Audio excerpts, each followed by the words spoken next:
la frittata arrotolata. È un piatto delizioso, molto scenografico e facilissimo da fare. L'ho preso dalle ricette delle sciure coreane che seguo e l'ho un po' adattato ai gusti nostri italiani, perché questa è peperoni e salsicetta. Adesso sigla e la prepariamo insieme in un lampo.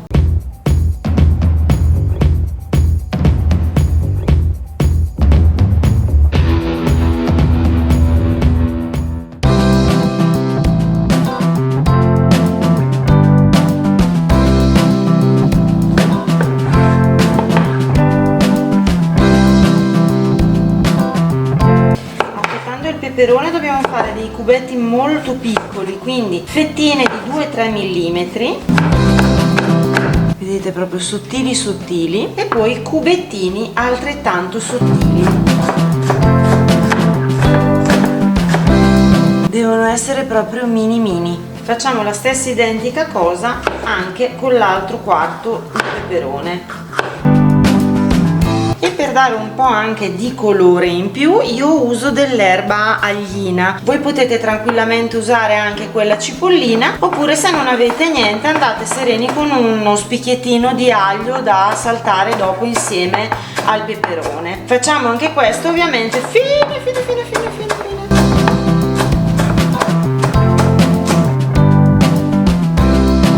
In base a quante persone sarete vi servirà della luganega. Io ho preso perché ha un diametro piccolo di 1 centimetro o poco più e quindi si presta particolarmente bene. La salsiccia, quella normale, è troppo grossa. Ne farete delle sezioni larghe tanto quanto la padellina che userete per arrotolare la frittata, con un filo di olio, e quando sarà ben calda mettiamo le nostre salsiccette. L'obiettivo è farle abbrustolire bene da tutti i lati. Possiamo iniziare a mettere un po' i peperoni.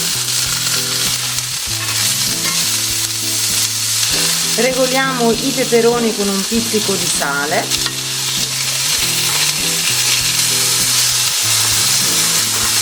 E ricordiamo che per far fare una bella doratura dobbiamo avere un po' di pazienza, quindi girare e aspettare. Quando le salsiccette, vedete, saranno belle abbrustolite e cotte bene all'interno, e i peperoni anche loro, mi raccomando, teneri ma non sfatti, un pelino abbrustoliti, possiamo spegnere e facciamo raffreddare un poco. Quando i nostri peperoni saranno freddi iniziamo a preparare la base della frittata.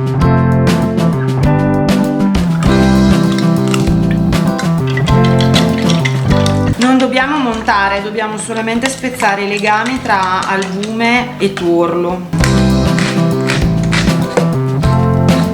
Potete usare anche delle spezie in questo caso, quindi aggiungere polvere di peperoncino, potete usare curry, curcuma, quello che vi piace.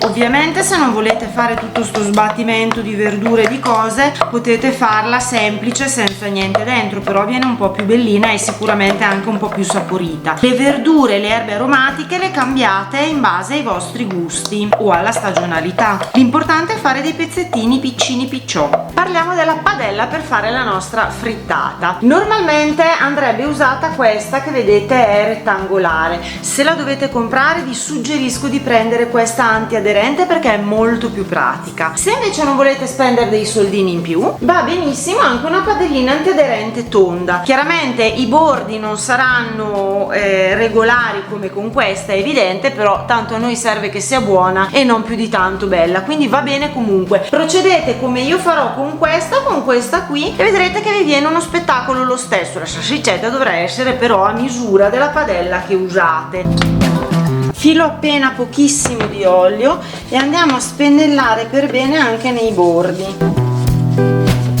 Facciamo scaldare bene. Dato che il composto per la frittata tende, vedete, a separarsi, prima di versarlo lo andiamo a mescolare per bene in modo di redistribuire tutti gli ingredienti. E quando la padellina è bella calda andiamo a metterne un filo. Dobbiamo giusto velare il fondo. La prima volta andiamo a rifilare con una spatolina tutti i bordi per bene La fiamma non deve essere troppo alta perché non si deve bruciare, ma deve rimanere morbido. A questo punto vedete che si è quasi rappreso tutto. Andiamo a mettere la nostra salsiccetta, la mettiamo non sul bordo ma qui. Vedete, la insacchettiamo bene e poi la facciamo girare.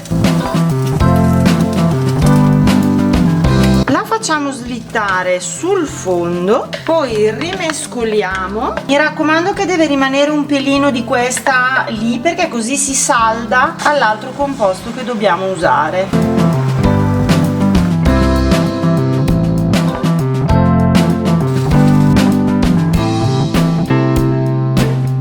Ricordando prima di iniziare quelle successive un po' meno di olio della prima, ma un pochino ci vuole.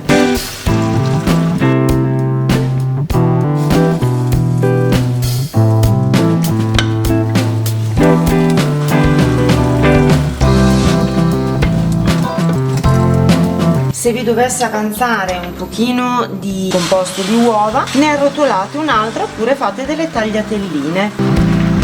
E in questo caso anche senza ripieno si procede nello stesso identico modo. È un po' più semplice ovviamente perché non dobbiamo arrotolarci niente.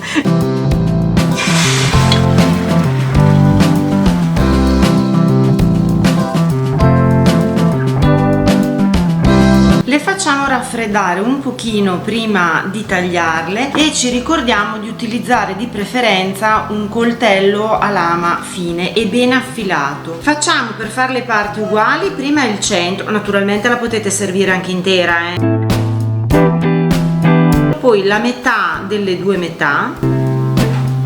A questo punto potete farle ancora più sottili, quindi le metà di ogni porzione, oppure lasciarle un po' più grossettine come piace fare a me. Vi faccio vedere lo spettacolo. Ricordate principalmente di inventare e variare i gusti, rimarrà comunque una soluzione eccezionale per pranzi veloci o cene in famiglia molto gustose.